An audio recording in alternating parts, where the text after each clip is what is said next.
नमस्कार, जय हिंद दोस्तों। कैसे हैं आप सब? तो दोस्तों, जैसे कि मैंने कई बार बताया अपने वीडियोस में, एक स्पोर्ट्स जर्नलिस्ट होने के बाद एक्टिंग में शिफ्ट होना आसान नहीं रहा। ऑफ कोर्स मेरे फादर श्री टॉम ऑल्टर, जो अब हमारे साथ नहीं है, उन्होंने कई बार कहा था मुझसे कि अगर मीडिया करियर के बीच तुम्हें कोई भी रोल आता है ना, तो ज़रूर उसे कर लो, क्योंकि इंसान को हमेशा अपने आप को टेस्ट करना चाहिए। और उन्होंने मुझे हर चीज़ में सपोर्ट किया। Miss you dad. मगर मैंने कभी सीरियसली नहीं लिया एक्टिंग को, क्योंकि मैं स्पोर्ट्स पत्रकार की जॉब में दुनिया घूम रहा था, बहुत खुश था। और फिर 2018 में जब कॉमेडियन अनिर्बान दासगुप्ता और डायरेक्टर अनुभूति कश्यप ने अमेज़न प्राइम वीडियो की वेब सीरीज अफसोस में मुझे एक्टिंग करने का मौका दिया, तो इनिशियल सरप्राइज के बाद मुझे लगा कि चलो यार कर लेते हैं, 4-5 दिन का काम है, देखो क्या निकलता है उससे। मगर सच कहूं तो उस समय इतनी एक्सपेक्टेशंस नहीं थे मुझे उस रोल से, क्योंकि मैं जी डिजिटल ग्रुप का स्पोर्ट्स संपादक था, फुल टाइम मीडिया जॉब में बिजी था। और हुआ ऐसे कि कुछ डिलेज के कारण अफसोस 2019 में रिलीज नहीं हुआ, और जाके फरवरी 2020 में फाइनली रिलीज हुआ। और तब तक मैं अपनी फुल टाइम कॉर्पोरेट जॉब छोड़ चुका था, खुद का बॉस बन चुका था, अपनी वेबसाइट चला रहा था, फ्रीलांस मीडिया वर्क कर रहा था, एक बुक लिखने की कोशिश कर रहा था और एंकरिंग कर रहा था।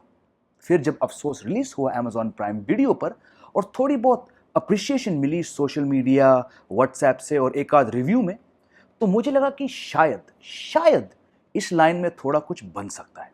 और जैसे कि अफसोस रिलीज हुआ, तो मुझे मैसेज आने लगे मुंबई के अलग कास्टिंग एजेंसीज से कि आप ये करोगे, वो करोगे। और ये मेरे लिए बहुत नया एक्सपीरियंस था, क्योंकि मैंने कभी एक्टर बनने का सोचा नहीं था। मैं तो 2005 से मीडिया में था। और फिर मैं सोचने लगा कि तुझे कैसे रोल्स मिलेंगे। अफसोस में डॉक्टर गोल्डफिश का रोल तो हटके था, एक किरदार जो दिखता तो गोरा है मगर है कुछ और सीरीज के एंड में जब मेरा कैरेक्टर ऑडियंस को शॉक करता है, मैं नहीं बताऊंगा क्या होता है, क्योंकि आप में से बहुत व्यूअर्स ने अफसोस देखा नहीं होगा। फिर भी मुझे लगा कि यार ऐसे रोल बहुत रेयर होंगे, तो मैंने अपने एक्सपेक्टेशंस लो रखे as far as roles are concern. अब हुआ ऐसे दोस्तों कि अफसोस के कुछ ही दिन बाद मुझे एक और वेब सीरीज ऑफर की गई।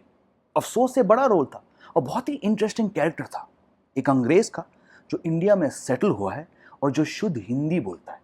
उस सीरीज का डायरेक्टर भी बड़ा था, तो मैंने ऑडिशन दिया और मुझे वो रोल मिल गया। मई 2020 से लेकर अगस्त 2020 के बीच शूटिंग होने वाली थी, मगर फिर कोविड-19 आया और वो प्रोजेक्ट कैंसिल हो गया।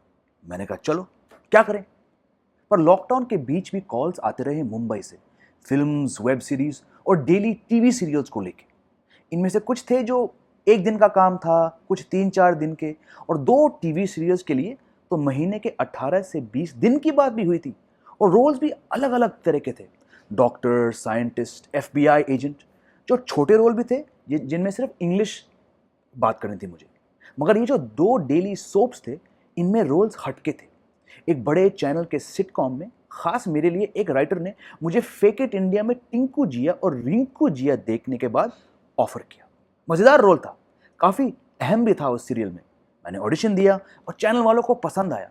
पर जब बात पैसों पे आई तो बहुत कम ऑफर कर रहे थे, और शूटिंग के डेट्स जो थे वो अनलॉक 1.0 के बाद ही थे, जिस समय मुंबई जाने में खतरा था और मुझे उस समय इतने कम पैसे के लिए इतना बड़ा रिस्क नहीं लेना था।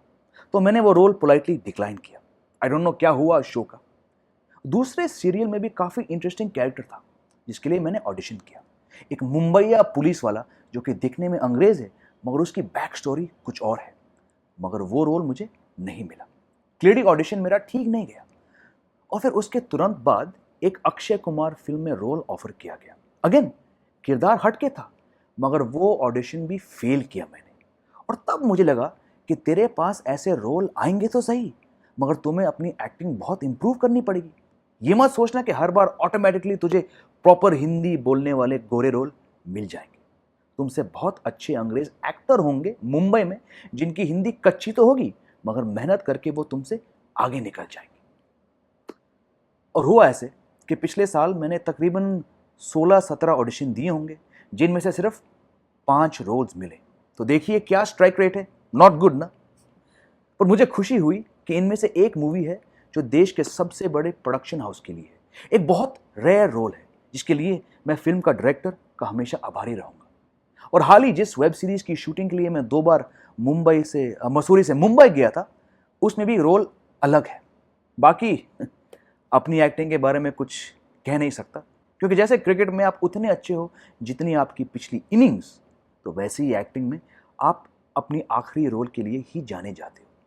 तो हाँ, अपने एंकरिंग और मीडिया वर्क और यूट्यूब के साथ मैं एक्टिंग करने की कोशिश करता रहूंगा जब तक ऑफर्स आते रहेंगे। और मुझे पता है कि इस चेहरे के साथ ऑफर्स ज़्यादातर वही आएंगे, फॉरेनर का, डॉक्टर का, साइंटिस्ट का, काउंसलर का, विलेन का, जो भी है। I am okay with that, क्योंकि मुझे प्रैक्टिकल रहना पड़ेगा। और मैं बहुत शुक्रगुजार हूँ उन राइटर्स और डायरेक्टर्स का जिनके प्रोजेक्ट्स में मुझे हटके रोल्स मिले, जिन्होंने मुझे बैक किया।